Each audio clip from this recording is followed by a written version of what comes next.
Imaginez une vie où rien ne vous atteint, où le stress s'évanouit, remplacé par une confiance sereine. Impossible? Pas du tout. Dans cette vidéo, nous allons explorer l'art de l'indifférence. Nous suivrons le parcours d'un homme qui apprend à vaincre ses peurs et ses angoisses. Son histoire est captivante, pleine de rebondissements inattendus, mais ce n'est pas juste du divertissement. Il s'agit de vous. Vous découvrirez des stratégies puissantes pour surmonter vos propres défis. Des stratégies qui peuvent transformer votre vie. Restez avec nous, car ce que vous allez apprendre va changer votre vie.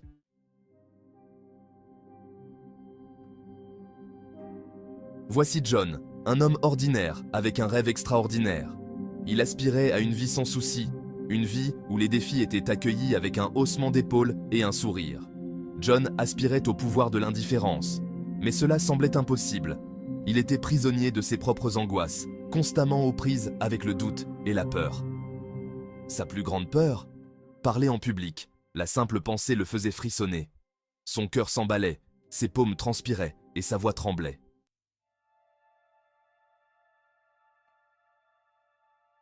Un jour, le patron de John lui a confié une mission. Il devait faire une présentation cruciale aux dirigeants de l'entreprise.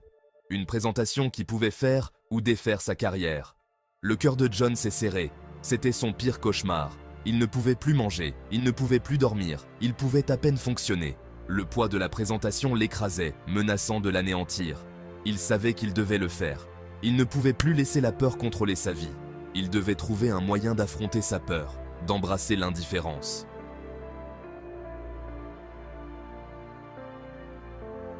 Le jour de la présentation est arrivé. John s'est réveillé en sursaut, le cœur battant dans sa poitrine. Une vague de nausée l'a submergé lorsqu'il a réalisé l'ampleur du défi qui l'attendait. Il s'est traîné hors du lit et s'est préparé machinalement. Mais son esprit s'emballait, rejouant chaque désastre possible qui pouvait se produire pendant la présentation. Il savait qu'il devait trouver un moyen de calmer ses nerfs. Il devait trouver un moyen de puiser dans le pouvoir de l'indifférence. Mais comment ?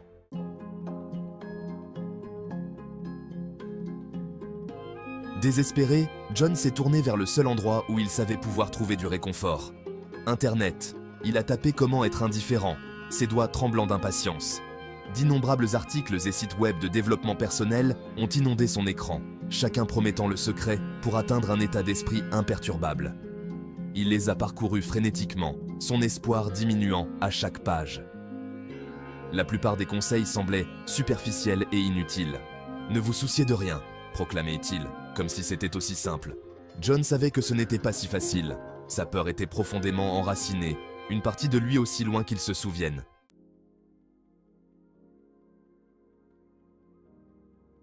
Au moment où il était sur le point d'abandonner, un article particulier a attiré son attention. Il parlait d'une philosophie ancienne, un mode de vie qui mettait l'accent sur la résilience émotionnelle et la paix intérieure. Intrigué, John a approfondi le sujet. L'article mentionnait un livre, un guide pour maîtriser cette sagesse ancienne. Il s'intitulait « L'art de l'indifférence. Comment vivre une vie libre de soucis et de peurs ». John, ressentant une vague d'espoir qu'il n'avait pas ressentie de la journée, a immédiatement commandé le livre en ligne. Il attendait avec impatience son arrivée, l'esprit bouillonnant d'anticipation. Ce livre pouvait-il détenir la clé pour percer le secret de l'indifférence? Pourrait-il enfin le libérer des chaînes de son anxiété?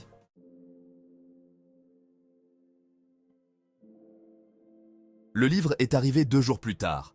John a déchiré le paquet et a dévoré les mots, son cœur battant la chamade, partagé entre excitation et appréhension.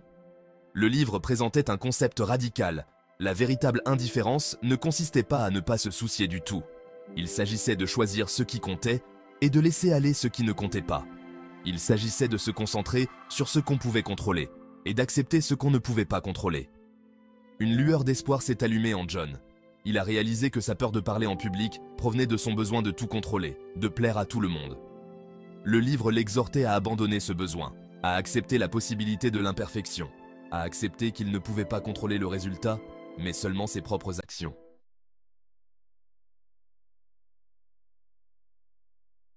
John a décidé de mettre en pratique les enseignements du livre.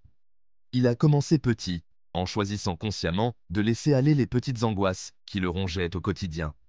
Il a cessé de stresser à cause des embouteillages, les acceptant comme une partie inévitable de ses trajets.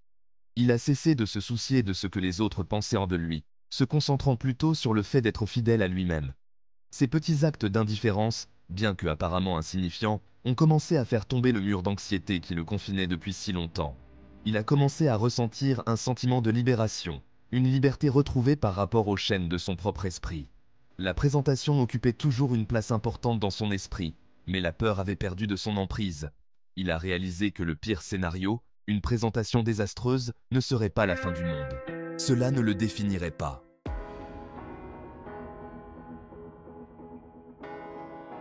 Enhardi par sa nouvelle résilience, John a décidé de s'attaquer à une peur plus grande, prendre la parole en réunion. Il avait toujours été le plus silencieux, se contentant de laisser les autres dominer la conversation. Mais maintenant, armé des principes de l'indifférence, il a commencé à exprimer ses opinions, même si elles différèrent de la majorité. À sa grande surprise, ses collègues l'ont écouté attentivement, respectant sa nouvelle assurance. Chaque fois qu'il prenait la parole, la peur diminuait, remplacée par une confiance tranquille. Il a réalisé que sa voix comptait, qu'il avait quelque chose de précieux à apporter. Ces petites victoires ont nourri sa détermination à vaincre sa peur de parler en public une fois pour toutes.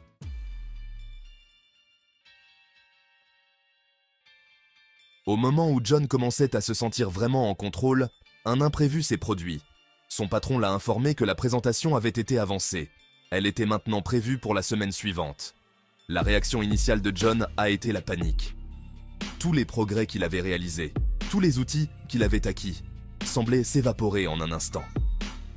La vague familière de nausées est revenue, menaçant de le noyer dans la peur.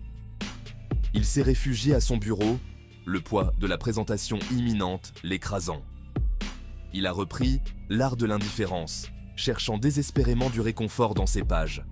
En lisant, un passage particulier a résonné en lui. Les obstacles ne sont pas des barrages routiers, mais des tremplins.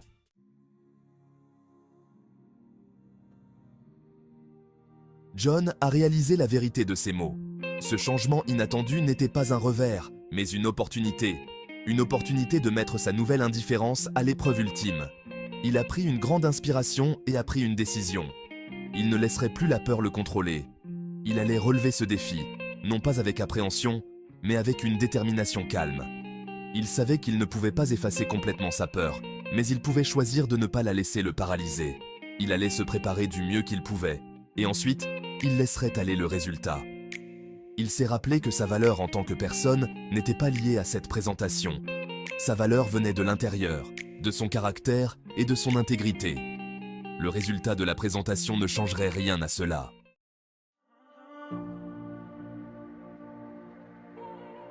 Les jours qui ont précédé la présentation ont été un tourbillon d'activités.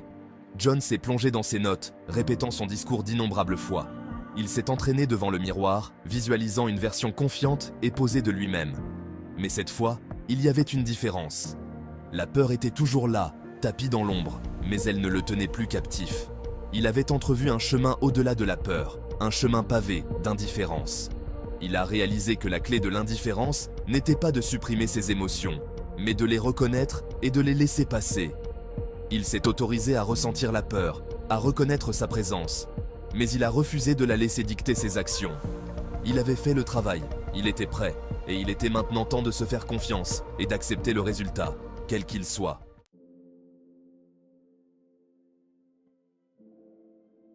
Le jour de la présentation est arrivé. John s'est réveillé avec un sentiment de calme auquel il ne s'attendait pas. Il a suivi sa routine habituelle, mais cette fois, il n'y avait pas d'énergie frénétique, pas d'anxiété paralysante.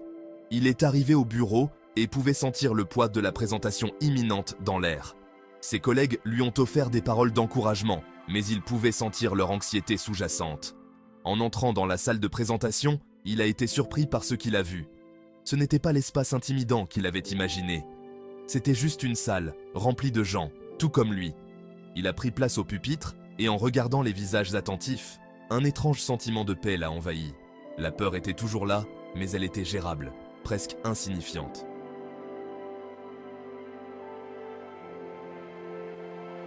John a commencé sa présentation. Sa voix, bien que légèrement tremblante au début, est devenue plus forte à chaque diapositive qui passait. Il parlait avec conviction, la passion remplaçant sa peur précédente. Il a buté à quelques reprises, mais il ne s'est pas laissé déstabiliser. Il a simplement reconnu l'erreur et a continué, un témoignage de sa nouvelle indifférence face aux petits revers. Le public, initialement surpris par son calme, a été captivé par son authenticité. Ils ont adhéré à son message, sa vulnérabilité le rendant d'autant plus attachant. En prononçant ces dernières paroles, John a ressenti une vague d'exaltation. Il avait réussi. Il avait affronté sa peur et en était sorti victorieux. Le sentiment était enivrant, libérateur.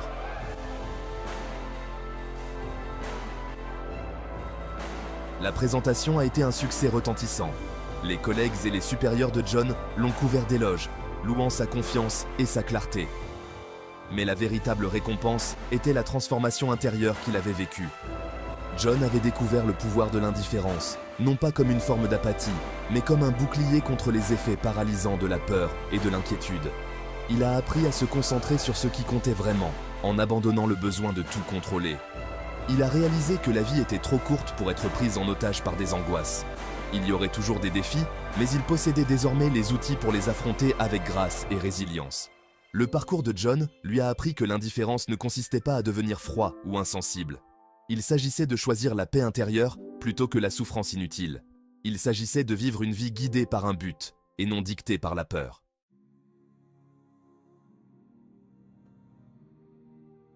Le pouvoir de l'indifférence est également à votre portée. Il s'agit d'identifier ce qui compte vraiment pour vous et de laisser aller le reste. Il s'agit d'accepter l'incertitude, en sachant que vous avez la force de surmonter tous les défis qui se présentent à vous. Rappelez-vous, vous n'êtes pas vos peurs. Vous êtes capable d'accomplir tout ce que vous vous fixez comme objectif. Commencez petit. Défiez vos angoisses étape par étape et soyez témoin du pouvoir transformateur de l'indifférence dans votre propre vie. Si vous êtes prêt à vous lancer dans ce voyage de découverte de soi, nous vous invitons à regarder notre prochaine vidéo où nous approfondirons les mesures pratiques que vous pouvez prendre pour cultiver l'indifférence et concevoir une vie plus paisible et plus épanouissante. N'oubliez pas de vous abonner et d'activer la cloche de notification pour ne rien manquer.